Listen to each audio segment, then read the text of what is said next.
Bonjour tout le monde, voici le petit tuto sur la désaturation partielle. Alors une désaturation, comme tout le monde le sait, partielle, le terme exact, c'est donc isoler une partie de l'image pour transformer le reste de l'image, pour le transformer comme vous voulez. En général, une vraie désaturation, c'est du noir et blanc. Mais vous pouvez en faire pour vous amuser ce que vous voulez, du sépia, du coloré, enfin faire autre chose du reste de l'image. Mais voilà, surtout en isolant une partie et en protégeant une partie de l'image. Alors pour ça, on va utiliser ce petit exercice, on va utiliser cette photo de coquelicot, c'est simple à travailler. Alors avant de démarrer, on va préparer l'écran de travail. Donc sur la droite, vous avez les petites fenêtres la fenêtre de calque. Voilà, là il faut bien faire attention que vous démarriez comme ça, et si cette fenêtre n'apparaît pas sur votre Photoshop, c'est dommage, il faut qu'elle soit là pour surveiller la progression de votre travail. Alors donc vous allez dans le menu fenêtre là-haut, c'est tout là-haut, tout là-haut.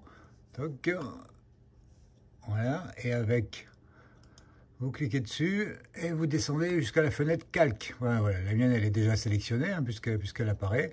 Vous sélectionnez la fenêtre calque et donc vous aurez la petite fenêtre calque pour surveiller tout ce qui va se passer. Donc alors là, pour l'instant, il y a juste cette fenêtre d'allumé.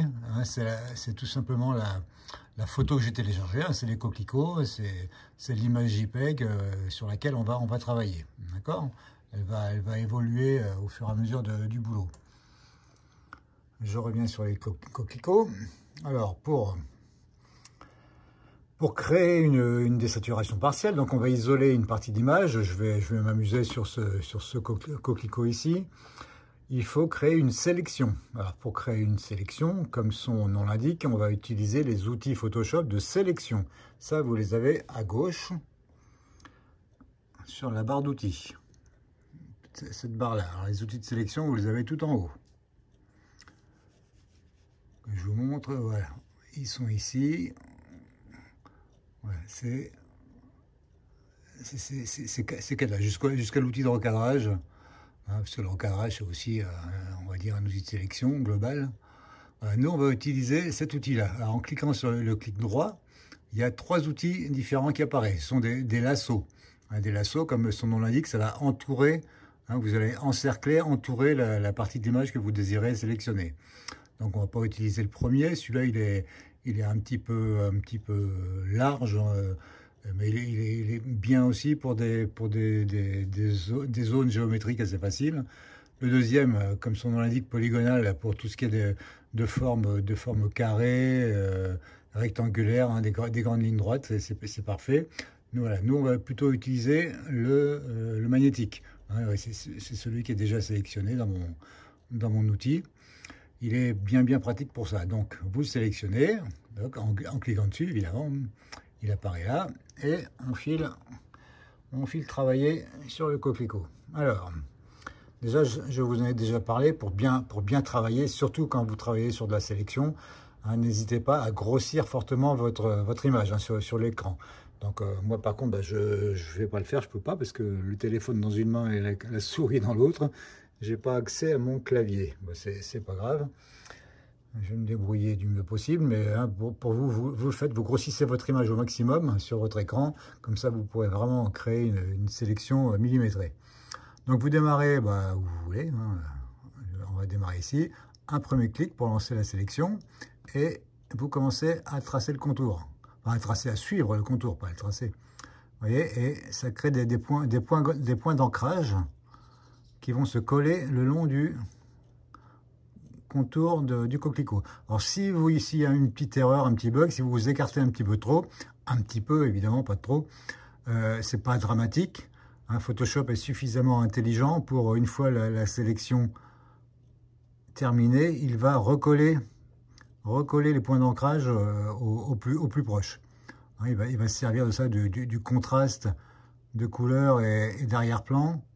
Il va remettre les choses à leur place. D'où l'utilité, franchement, de grossir votre image pour travailler finement. pour éviter ces petits soucis. Bon, je continue, je suis presque arrivé, tac, tac, tac, tac, tac, tac, voilà. Alors, quand j'arrive à mon point de départ, je clique une fois. Pas le rater, voilà. Je clique une fois et puis vous voyez, là, la sélection a changé. Maintenant, c'est devenu une vraie sélection que l'on va pouvoir transformer en calque. Hein, c'est le but de la manœuvre. Hein. Photoshop travaille avec ça, avec la gestion de plusieurs calques. Donc voilà, ça on va protéger donc cette partie, ce coquelicot-là que l'on veut garder pour transformer le reste de la photo. Donc on va le transformer en calque. Alors donc pour ça, donc la sélection est bien validée. Pour ça, hop, je monte. Je vais utiliser donc les menus. Hein. Je vais pas passer par les raccourcis clavier. C'est bien pratique, mais là c'est pas simple, comme j'ai pas accès à mon clavier. Donc alors pour transformer ça en calque, vous allez dans le menu calque évidemment. Je vais me rapprocher un peu plus. Voilà, calque. Vous cliquez dessus. Vous allez dans nouveau, hop, et dans calque par copier, qui se trouve presque en bas ici. Calque par copier, d'accord. Et en bout de ligne, vous voyez, vous avez les fameux raccourcis clavier. Hein. Si un jour vous avez le temps, vous entraînez avec ça, c'est bien pratique, vous verrez. Calque par copier. Zoom. Je reviens sur ma photo. Et vous voyez, la sélection a tout à fait disparu. Il n'y a plus de petites lignes qui clignotent. Il n'y a plus rien. Mais, maintenant, si je m'approche de mes fenêtres de travail, hop là, vous voyez, il y a une nouvelle qui est apparue. Ben c'est le calque que l'on vient de créer. Hein, le coquelicot que nous avons isolé du reste de l'image. À partir de là, le travail est quasiment fini. Là. Donc, il y a le calque, le coquelicot. Ça, l'arrière-plan, c'est toujours la photo d'origine, hein, où il y a tous les plans, tous les coquelicots, il y a tout. Donc, je clique dessus. Et c'est donc celle-ci hein, que l'on va transformer en noir et blanc. Alors, pour ceci, donc je l'ai sélectionné. Je vais dans le menu Images. Un peu plus haut, voilà, Images, Réglages, toc, et vous voyez, noir et blanc ici. Il y a une autre façon, je vais vous montrer aussi après. Il y a cette façon-là, noir et blanc, toc, je clique, et vous voyez, la désaturation a eu lieu. Mais il y a une autre petite fenêtre à côté qui vient d'apparaître, hein, qui va me demander validation. Mais avant validation, on peut s'amuser à jouer sur les contrastes de chaque couche d'image. Parce que chaque couche de couleur, pardon, pas d'image, parce qu'on est toujours dans un fichier RVB, on n'est pas dans un fichier couleur, évidemment. Donc chaque couche qui a été transformée en noir et blanc, on peut modifier son contraste en jouant sur... si je prends le rouge, par exemple, là, ça va être assez violent sur les autres coquelicots. Hein, on peut les assombrir, vous voyez, ou les éclaircir. Bon, là, c'est des cas extrêmes. Hein. Il y a d'autres... Le cyan, apparemment, lui, je pense pas qu'il y a un gros... Ouais, il n'y a aucun effet là-dessus. Par contre, le vert, il devait y en avoir un petit peu de vert. Le vert, on peut l'assombrir, l'éclaircir aussi un petit peu. Ça peut être intéressant à travailler, celui-ci. Je vais l'assombrir un petit peu. Et une fois que je suis content du résultat, hop, je valide. Et la désaturation est quasiment terminée. Elle est même terminée. Je vais vous montrer une autre façon de faire, un petit peu plus rapide, on va dire, où il y a moins de questions à se poser sur ces fameuses couches couleurs. Hein. Je vais donc revenir en arrière pour retrouver mes couleurs. Pour revenir en arrière, vous allez dans le menu édition, et tout simplement aller en arrière ici. Toc, je récupère mes couleurs. Je reviens sur la sélection de mon arrière-plan. C'est toujours lui que je veux transformer en noir et blanc, hein, évidemment. Toc. Je retourne dans le menu pour vous montrer donc la deuxième façon de faire. Menu image, toujours, hein, c'est le même menu, image, réglage, et là, tout simplement, on descend un petit peu plus bas, et il y a un mot magique qui apparaît, c'est désaturation, tout simplement. Toc. Et la désaturation s'applique sur le reste de l'image. Et là, il n'y a plus rien d'autre à faire. Voilà, ça c'est fait. Alors, avant de conclure définitivement le travail, je vais vous montrer une autre façon de sélectionner le contour du coquelicot, beaucoup plus rapide, vous allez voir. Là, je vais annuler, pareil, je vais aller en arrière pour retrouver mes couleurs. Là, vous pouvez vérifier votre petit travail aussi avec les yeux que vous avez sur les côtés. Là. Vous voyez? Là, vous pouvez voir, excusez-moi, voilà. En cliquant sur les yeux à côté, vous pouvez voir, ouais, je peux voir les deux, pas fastoche tout ça. Vous pouvez voir le détail de votre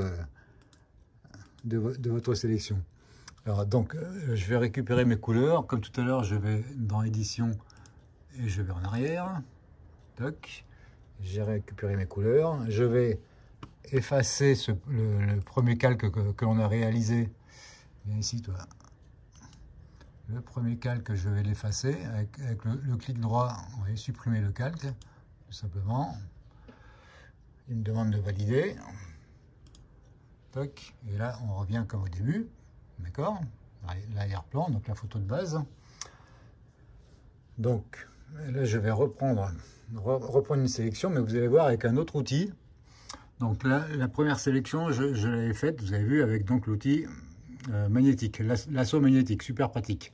Là, je vais le faire avec cet outil-là, que vous trouvez avec la baguette magique.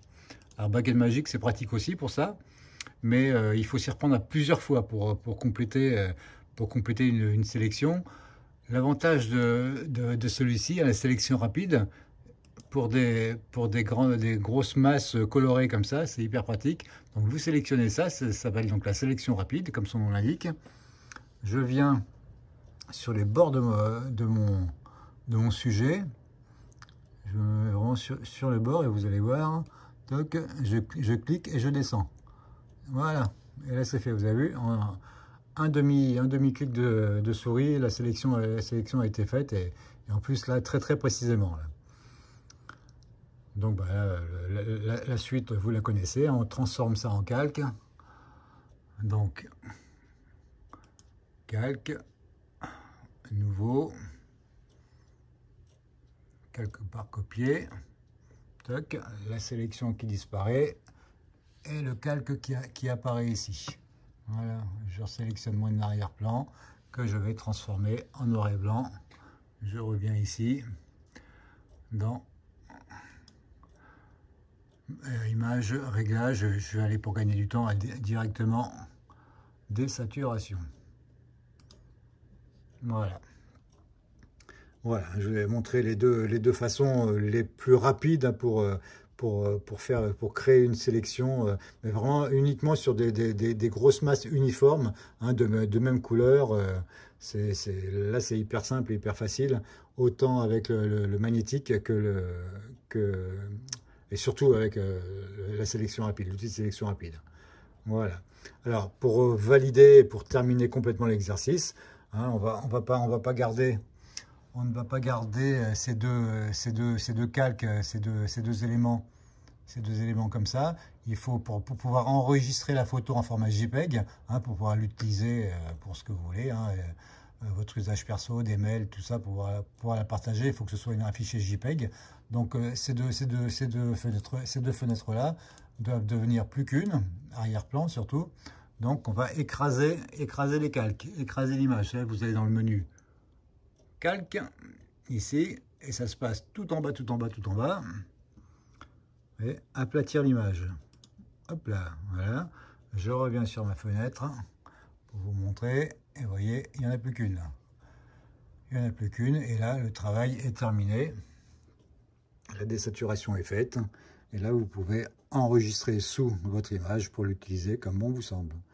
Voilà, bah, j'espère que j'ai pas été trop brouillon, que vous m'avez suivi un petit peu. Et puis voilà, donc amusez-vous, hein, c'est très sympa à faire comme petit truc, c'est très graphique, pas forcément technique, hein, vous avez vu, c'est relativement facile à faire, mais il y a de jolies choses à faire. Alors, entraînez-vous, faites de belles choses, et puis montrez-nous vos chefs-d'œuvre. Allez, à bientôt tout le monde. Travaillez bien.